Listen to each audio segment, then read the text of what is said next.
Bonjour, je m'appelle David Bordez, je suis coach et formateur en PNL. Je vais vous présenter la notion des parties en PNL. Une fois qu'on comprend la notion des parties, on s'ouvre à une compréhension fantastique de l'esprit humain, tant au niveau conscient qu'inconscient. Ça nous permet de faire des choses fantastiques, pour ne pas dire des petits miracles. Moi-même, avec des clients en une session, j'ai souvent vu des gens qui ont souffert d'anxiété pendant des années, de peur, qui avaient des comportements ou des émotions qui nuisaient à leur qualité de vie et ils ont été en mesure de le changer. Est-ce que ça vous est sans doute déjà arrivé d'avoir l'impression, par exemple, que vous faites quelque chose mais que vous ne voulez plus faire, mais vous le faites quand même, ou il y a des choses que vous voudriez faire, mais vous ne le faites pas. Alors c'est comme un peu s'il y avait un tiraillement interne. On pourrait dire, des fois, vous vivez certaines émotions, certains d'entre nous, et on ne voudrait pas ressentir ça, mais on le ressent quand même. Et on veut faire un changement par rapport à ça. Donc des parties, c'est quelque chose, on voit par exemple, entre notre conscient et notre inconscient, on en a plusieurs parties. C'est plus que le conscient et l'inconscient. C'est un peu comme s'il y avait toute une équipe qui travaillait en nous. Je vais vous donner un exemple. Imaginez, on va commencer, pour faire ça simple, voyons deux parties. Par exemple, disons qu'il y en aurait une donc, au niveau de votre conscient et une autre au niveau inconscient. Et donc, le conscient, on pourrait dire, on pourrait le comparer à votre volonté. Donc, vous dites, je veux faire telle chose, mais en même temps, il y a quelque chose qui m'en empêche, etc. Fait que ça peut être, mais vous ne savez pas trop pourquoi, puis, ou encore, je me sens de telle manière, mais je veux changer ça, mais il y a comme une partie de moi qui fait en sorte que je vis telle émotion négative. Donc, il y a comme un tiraillement intérieur. Beaucoup de personnes, la grande erreur, c'est ils arrivent, par exemple, dans mon bureau, puis je le vois avec plusieurs collègues, des thérapeutes et des coachs, veulent se débarrasser de cette partie. C'est pas du tout la solution. Parce que c'est comme dire, si je veux me débarrasser de ma tête, je veux me débarrasser d'une jambe, d'un bras, ça fait partie de nous. Et ces parties-là ont tous une intention en arrière qui veut nous aider. Donc, une fois qu'on a cette compréhension, une partie, par exemple, qui pourrait générer un comportement ou une émotion qui, en première apparence, est négative, quand on commence à chercher en arrière, on réalise qu'il y a quelque chose de positif. Beaucoup de gens vont dire, ben non, il n'y a rien de positif. À la limite, je vais vous donner un exemple. Certaines personnes peuvent avoir des comportements violents. Fait que si on voit, par exemple, une partie qui génère un comportement violent, on va dire, il n'y a rien de positif là-dedans.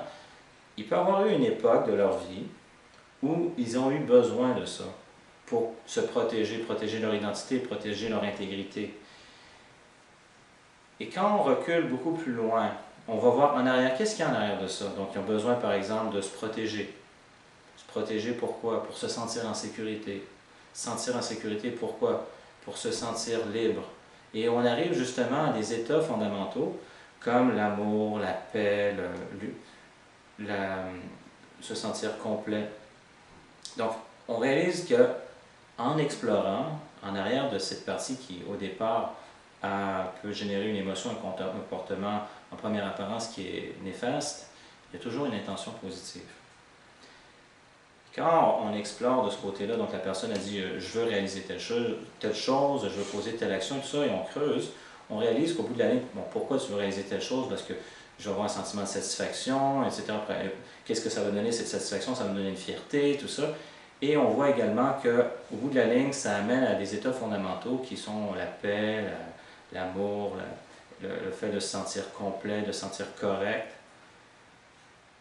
Et une technique, par exemple, qui est utilisée pour faire ça, c'est le fondu visuel qu'on appelle également l'intégration des parties conflictuelles.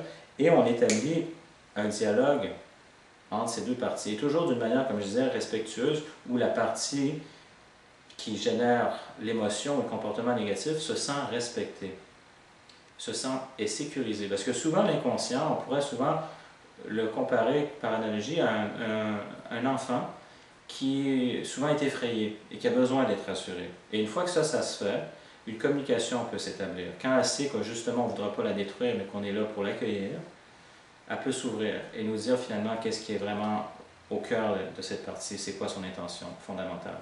Et ce faisant, en faisant cette communication, donc comme je disais, dans la partie où il y a on pourrait dire le comportement ou l'émotion qu'on désire changer, on va trouver justement l'intention positive. Et ce faisant, on fait la même chose également de ce côté-ci, l'intention positive. Bon, beaucoup de gens en apparence vont dire une première chose, je veux améliorer ma vie, mais ils vont arriver avec des choses comme se sentir la joie, le bonheur et tout ça. Et il y a un moment, en faisant cette communication entre les deux parties, en utilisant des techniques telles que le langage de Milton, le métamodèle, il y a un moment où il arrive une révélation, où les deux parties réalisent qu'elles ont une intention commune. L'intention est commune. Ce qui permet justement une réconciliation. C'est ça la révélation. Donc, une réconciliation, et même on peut faire en sorte qu'elles finissent par se rejoindre et être intégrées. Donc comme une nouvelle partie plus complète et être intégrée. Donc une personne qui pouvait se sentir tiraillée, divisée dans son comportement, dans ses émotions, finit par créer se sentir plus complète, une cohérence. Et elle est plus cohérente dans ses pensées, dans ses émotions, dans ses actions. Plusieurs techniques vont dans ce sens-là. Une, entre autres, qui est très puissante, c'est ce qu'on appelle, je pense, transformation essentielle. En anglais, c'est Core Transformation, où on va chercher ces états fondamentaux à différents niveaux, toujours en arrière. Et c'est incroyable. Une fois qu'on a cette compréhension, qu'on met en application justement l'intégration des parties qui, au départ, semblent conflictuelles, qui se retrouvent, où justement la paix s'installe, la personne se transforme dans ses pensées, dans ses perceptions, dans son ressenti, ses émotions, son comportement et automatiquement dans les résultats qu'elle a dans sa vie. Alors voilà, c'était la notion des parties. Je vous remercie.